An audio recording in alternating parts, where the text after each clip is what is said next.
All right. We got an email. We got time for a little listener feedback here. Should we do it? All right, we'll do that.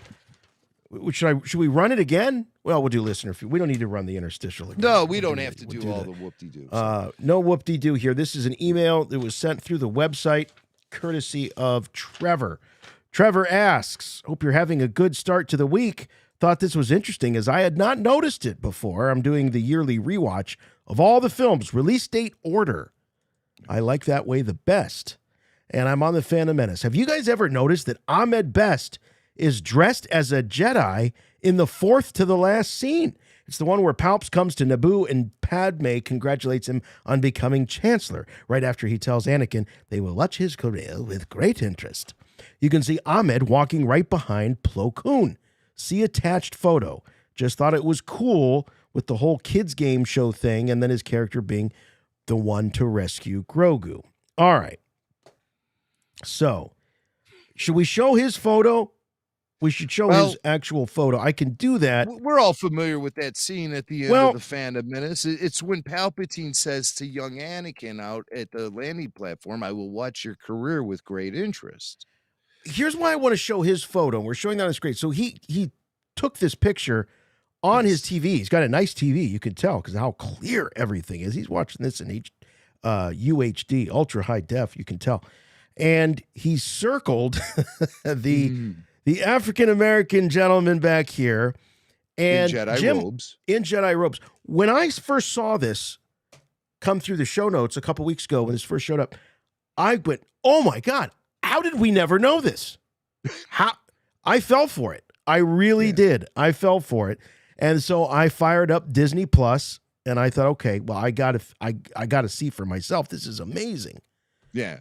And then I zoomed in and I saw, it's not Ahmed Best. It's not Ahmed Best. And it ain't Mace Windu. Let me introduce you to fake Mace. That's who we're dealing with here. I'd like to introduce you to fake Mace. Fake Mace, like fake Wedge. We have another fake in the Star Wars galaxy.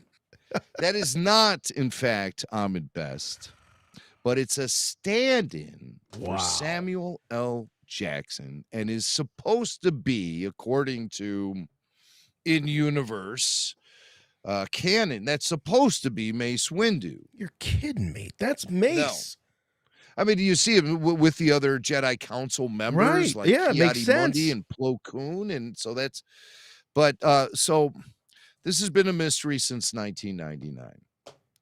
But what we know about this particular scene, like I said, it's not Ahmed Best. I can understand why somebody nowadays would think that because it does resemble Ahmed's character, Jedi Master Kelvin Beck, who we saw in the game show Star Wars Jedi Temple Challenge and in season 3 of The Mandalorian.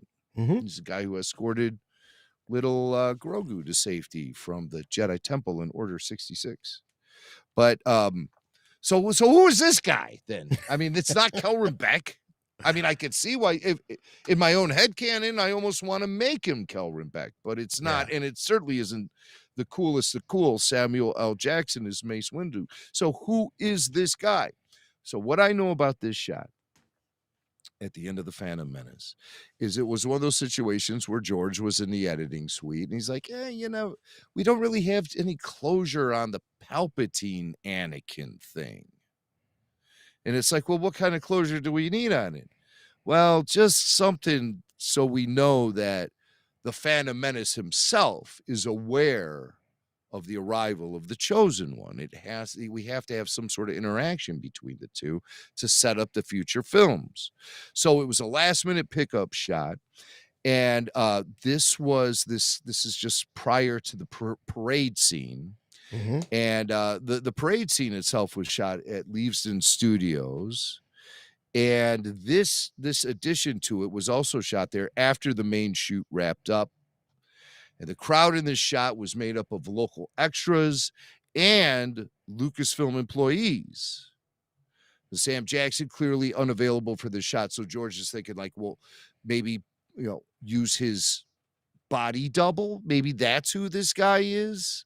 Samuel Jackson's body double for Phantom Menace. And, George thinking very ambitiously about all the new digital tools at his disposal is probably thinking like, we'll just superimpose Sam's face onto this guy digitally. But it just never happened. They just ran out of time, or maybe George just didn't care or something. Right. Because you know how he would be like that. Nobody, George will look at it and go, whatever. No, I don't notice. It's Sam Jackson. They'll think it's Mace Windu. But so this, other than this guy being about 35 years younger than Sam Jackson, he is considerably younger from what we can see. But so the only thing I can come up with, a bald black man, is just get, is he bald? Good, get him in there, put him in robes, put him in Sam's wardrobe, right? But so I think Sam Jackson was unavailable this late into production for the film, because this was shot as a pickup very late in production. So they either used his stand-in or an extra who they thought resembled him enough so us in the audience wouldn't notice, or again, maybe George just could paint over his face with Sam Jackson's real face. But that's not that's not what they did. No, they just left it. I remember sitting in the theater going, what's wrong with Samuel Jackson there? Now, is that the real Ki-Adi-Mundi? It looks to me like the real one. Yeah, that looks like the real deal. Silas Carson, who played Key, and that's obviously Ian McDiarmid is the Chancellor Palpatine, and Plo Koon is there somewhere and stuff. Yeah, just one of those things. Now, filmmaking has changed so much because of high definition and home theaters and stuff. I think filmmakers don't cut corners like this anymore. They don't throw things out there thinking we won't notice. Right. But things still do slip through the cracks, like the Starbucks cup in the Game of Thrones show that a lot of people were making a big whoop-de-doo about when that happened in those I think it was the final episode of Game of Thrones. Or the guy standing, the blue jeans guy from Mandalorian. Blue jeans guy in Mando, yes.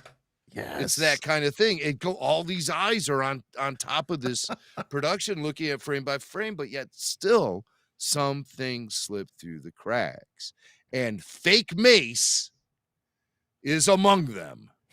Fake Mace, ladies and gentlemen. Wow. Give him his own spinoff. Why not? That's The Adventures of Fake Mace. Why not? If you can't get the real Mace Windu for a live action series, get Fake Mace.